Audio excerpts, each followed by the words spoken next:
Bon, maintenant tu remarques que j'ai effacé condition d'existence parce que j'en ai plus besoin. Quand est-ce qu'il va y avoir un comportement asymptotique?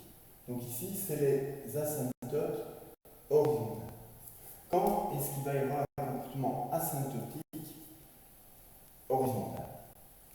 Eh bien, on va tendre non plus, c'est plus au niveau de la verticalité qu'il y a une asymptote, c'est dans l'horizontalité. L'horizontalité, c'est l'axe des x.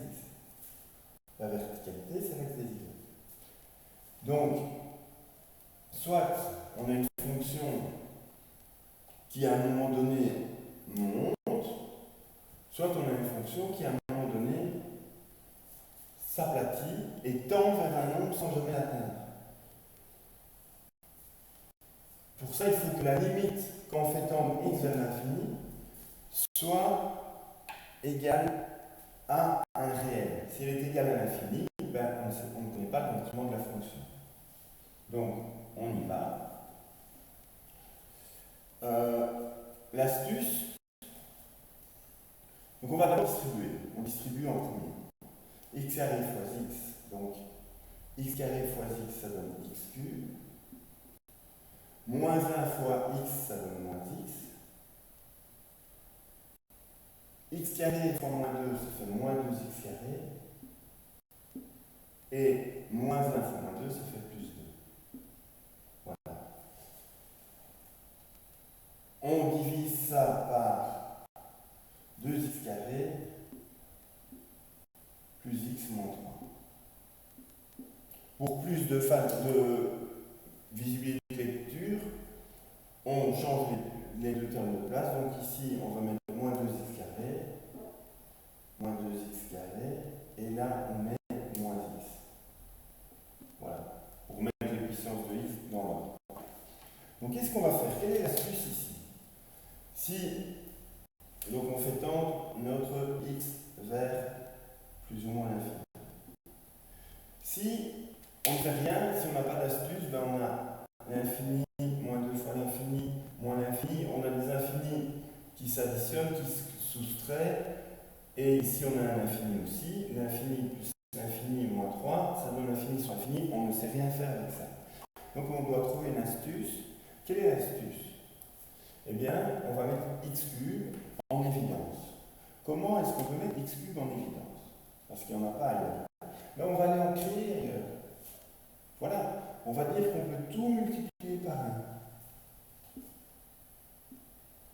Pareil ici, fois 1, fois 1. Or, 1, c'est égal à un nombre, par exemple x cube, divisé par x cube. Donc on va remplacer le fois 1 par x cube divisé par x cube. Et ici, x carré divisé par x carré. Ça nous permettra, alors on aura des trucs partout et on va pouvoir les mettre en évidence. Donc la limite, quand x tend vers plus ou moins l'infini, et bien on met x cube en évidence, et ici on met un x cube, donc on met 1. Là, on remplace le 1 par x cube, donc c'est moins 2x carré, moins 2x carré sur x cube. Là, c'est moins x, on remplace 1 par x cube sur x cube. Donc, et le x cube, pardon, on le met en évidence. Et le 2, on met x cube sur x cube. 2 fois 1, et 1 fait x cube sur x cube. Et cet x cube là est mis en évidence. Et donc finalement, ici, on a du carré sur du cube. Donc c'est au-dessus le plus. La puissance est en dessous et il y a 1 de différence. Donc en bas, elle disparaît, simplification, et ici ça devient x. Ici, il y a 1 et 3, donc c'est en 3 que le x va rester. 3 moins 1, ça fait 2. Donc celui-ci disparaît, et le 3 devient 2. Là, c'est bon, il n'y a rien à faire. Donc on va diviser ça par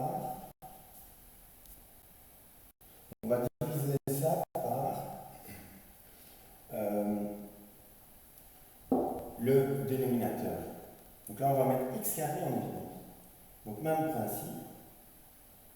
On a imaginé que tout était multiplié par 1 et on remplace ce 1 par x carré sur 2. Donc ici, on avait x carré, donc il n'y a pas de problème. Là, on n'avait que x, donc on a dû multiplier, remplacer le 1 par x carré sur x carré. Et ce x carré là, on l'a mis en évidence. Ici, on avait moins 3, donc on a dû aller inventer fois 1 qui devient x carré divisé par x carré, et le x carré du dessus, on le met en évidence. Voilà. Maintenant, on peut simplifier le x cube sur x2. Donc, tu peux imaginer que maintenant, tu peux remplacer tes x par des infinis. Alors, on ne doit plus mettre la limite si on fait ça. Donc, on dit égal, l'expression précédente est égale à x cube sur x, ça nous donne x au-dessus. On simplifie. Et on remplace les x par des infinis. L'infini au carré et l'infini au cube.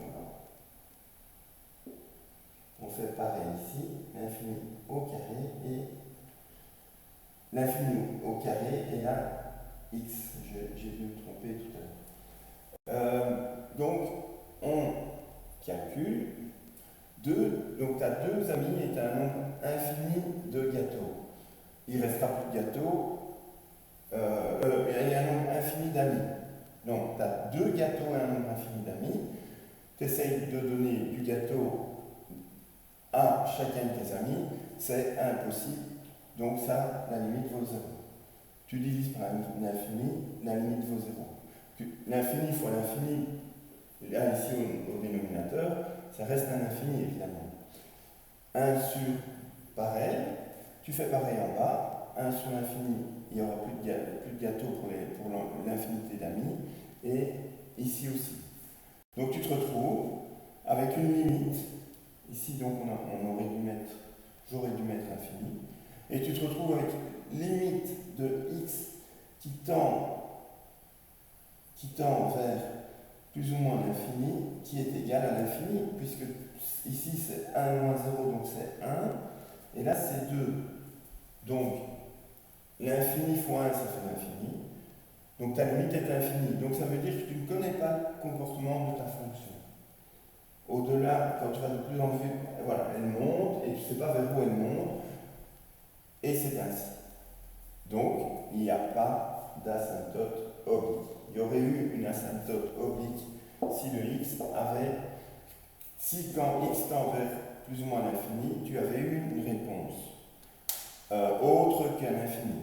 Si tu avais eu x égale, la limite vaut 2, donc tu aurais pu dire, quand y égale 2, tu as une asymptote et la fonction se serait approchée de cette asymptote sans jamais l'atteindre. Mais dans ce cas-ci, il n'y en a pas et c'est ainsi.